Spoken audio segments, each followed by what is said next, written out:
ፖሊስ ከፈለክ የዛ ሀገር ፖሊስ ቀርቶ ውክልና ይወስ ሰላም እግዚአብሔር ይዛላችሁ ውድና የተከበራችሁ የእናንተ ቲቪ ተከታታዮች እንኳን በሰላም መጣችሁ። ለአዲስ ለመጣችሁ ለነባሮች እንኳን በሰላም ቆያችሁ እያልኩኝ ዛሬ በአዲስ ቪዲዮ ይዤላችሁ መጥቻለሁ። እንግዲህ ከፊት ለፊት እንዳስቀመጥኩላችሁ በጣም ልብ የሚሰብር ቪዲዮ እንጃ አላቅም።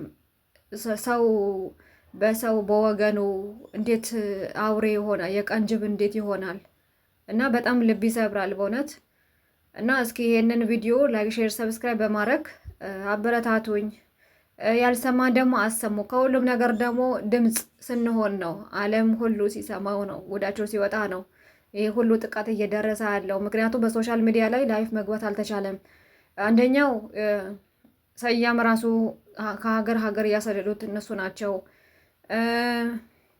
ሀቢባ መራሱ ላይፍ ትገባ ነበር። አሁን ፈርታ ቁጭ ብላለች። ምንም አይነት ላይፍ እንትን ሀሳብ እየሰጠች አይደለም። ብዙዎቹም ደግሞ እነመኩም ራሱ እየገቡ አይደለም።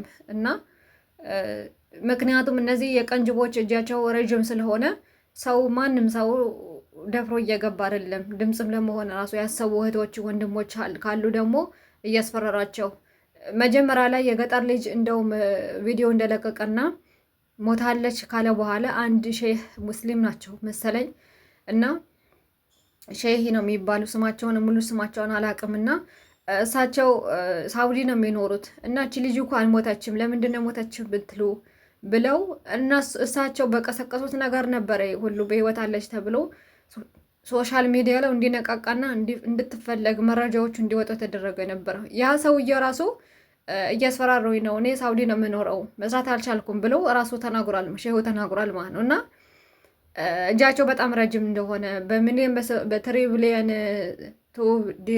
ምንድነው ብሪሊየን የተለያዩ መጠን ብር ያላቸው ባጀት ተበጅቶ ነው ይሄንን ነገር እየሰሩ ያለው ማለት ነው። ምክንያቱም ቀላል አይደለም።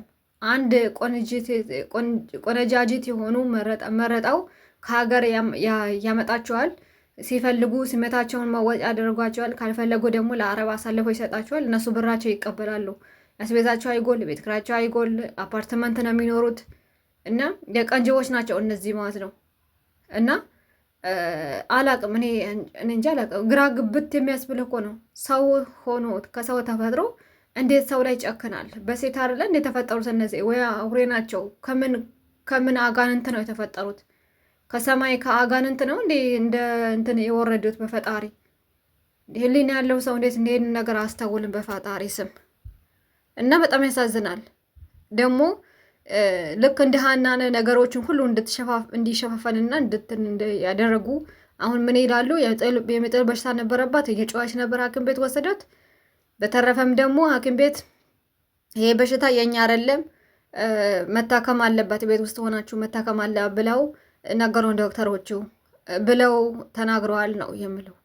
የሐኪም ቤት የገባችበት መረጃ አምጣ የለም፣ መሞታን አምጡ ቀብሯታል እያሉ ነው። እና እንግዲህ ታዲያ ከገደላት በኋላ እኮ አሸሯ ቶሎ ስለሚታይበት እኮ ሊገላትና አፍለው ይገላትና እኮ ሊቀብራት ይችላል። ምክንያቱም ያው ስለሚያስጠይቀው እየተፈለገም ስለሆነ ማለት ነው። እነሱ ምን ግድ ያለበት? ሌላ ነገር ደግሞ ከእሷ ጋር ያሉትን ይሄንን ነገር ሲያደርግ ወንጀል ሲፈጽም የሰሙ እህቶች ካሉ ወንድሞችን ካሉ ስለሚያስፈራራቸው አንድ ሰው ከገደለ በቃ በቂው ነው። ለሌላ ሰው ማስፈራሪያ የሆነ ሌላቸው አፋቸው እንዲይዙ እንዳይጮሁ ወይ እንዳይናገሩ ወይ እንዳይተነፍሱ ያደርጋቸዋል። አፋቸውን ያዘጋቸዋል እነዚህ በማስፈራራት ማለት ነው። እና በጣም ይከብዳል። እኔ እንጃ አላቅም። እንጃ አንዳንድ ጊዜ እንደው መፈጠር ራሱ በአሁን ሰዓት ላይ መኖር ራሱ ያስጠላል በጣም። ምክንያቱም እንደምታዩት ነው የሚታየው ነገር የሚሰማው ነገር ሰው ተሰው ተጨካክኖ አውሬ እንኳን ከሰው በሚሻልበት ሰዓት ሆነን ተገኝተናል። አውሬ እኮ የራሱን ነገር እኮ ወገኑን ሲጎዳ የሆነ ነገር ሲሆን እኮ ያስባል እኮ ቢያንስ ማለት ነው። ያጠገቡ ያለው ነገር እንትን ያገላገላል የሆነ አውሬ የራሱ ይመጣበት ማለት። እኛ ግን ለመጥፎ ነገር ነው እንደዚህ ሆነ አድብተን የምንሰራው። እና አላቅም እንዴት እንደሆነ ደግሞ በጣም ሲያሳዝኑ ደግሞ ቤተሰቦቿ ለቫኬሽን ብላ ነበር ሄደችው እየተባለ ነው። እና ወጥቶ ከመቅረት መድኃኔዓለም ብቻ ይጠብቃል። ሌላ ነገር ምን ይባላል? በጣም አስቸጋሪ ጊዜ ላይ ነው ያለነው። ሰው ሰርቶ ወጥቶ መብላትና መኖር አልቻለም። እግዚአብሔር አምላክ የፈቀደለትን ዓመተ ምሕረት ጊዜ ሰዓትን እያለ በሰው እጅ ሰው እየሞተ ነው እና በጣም ልብ ይሰብራል። በጣም ያሳዝናል በእውነት። እግዚአብሔር አምላክ ውሳጣዊ አይናችን ያብራልን። ደግሞ ሰው የገደለ ደግሞ መጨረሻውም እኮ አያምርም። የዚህ ሰውዬ ግን አሟሟት እንደው በቅርብ ያደርግልን ባይነኝ እኔ ራሴ። ምክንያቱም ሰው የጨረሰ ሰው ነው እንደምታዩት ነው። ሰው እንደዚህ አፍነው የሚገል ከሆነ እንደዚህ የሚያደርግ ከሆነ ሰውዬ የሆነ እጁ ላይ የሆነ አጋንንት አለበት፣ አእምሮ ላይ የሆነ አጋንንት አለበት፣ እየጨፈረበት ነው ማለት የምችለው። ምክንያቱም ጤነኛ ሰው እንደዚህ ነገር አያደርግም፣ አይሰራም። ቢያንስ እኮ ልጆች ሊኖሩት እኮ ይችላል። ነግበር ቢባል ነገር አለ እኮ በባህላችን ራሱ። እንዴት አያስብም በፈጣሪ እንዴ? አይን የተፈጠረው ለምንድን ነው? አንገት የተፈጠረው ለማየት ነው፣ ዞር ብሎ ለማየት ነው አይደለ? እንዴት ነው አመጣጡ? እንዴት ነው የማያስበው ፈጣሪ? ምን አይነት አእምሮ ነው በጭንቅላቱ ላይ ያለው? ምን አይነት አጋንንት ነው አእምሮ ላይ ሰፈረበት? እና እች ልጅ ምንም ነገር አልሆነችም። ደግሞ የሚጥል በሽታ እኮ ብዙ ሰው የሚጥል በሽታ አለባቸው። አብረን ያደግንበት የተማርንበት ቦታ እኮ ተማሪዎች ወድቀው በሰዓታት በኋላ እኮ ለውጥ እንትን ካሉ በኋላ እኮ ይነሳሉ እኮ፣ ክብሪት ይለኮስላቸዋል፣ የሆነ እንትን የሚሰጣቸው ነገር አለ። ያ ነገር ሲደረገ ቶሎ ይነቃሉ። ያው በጊዜ ቢወድቁ ማለት ነው። ግን እስከ መግደል ድረስ አያደርሳቸውም። ይሄ ታወቀ ነገር ነው።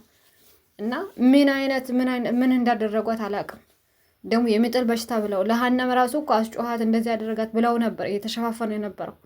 አሁንም የዚች ልጅ እንደዚህ አድርገው ሸፋፍነው ሊያስቀሯት ፈልገዋል ማለት ነው። እና በተለይ ሳውዲ አረቢያ ያላችሁ የህጋዊ ወረቀት መኖሪያ ፍቃድ ያላችሁ ይህንን ጉዳይ እንደተከታተሉ ይህ ሰውየውን ደግሞ ደላላ ይሄ ይመች የሚባለው ሰውዬ ሰው ገዳይ አሳልፋችሁ እንደው ለመንግስት ብታሳውቁ ምን አለበት?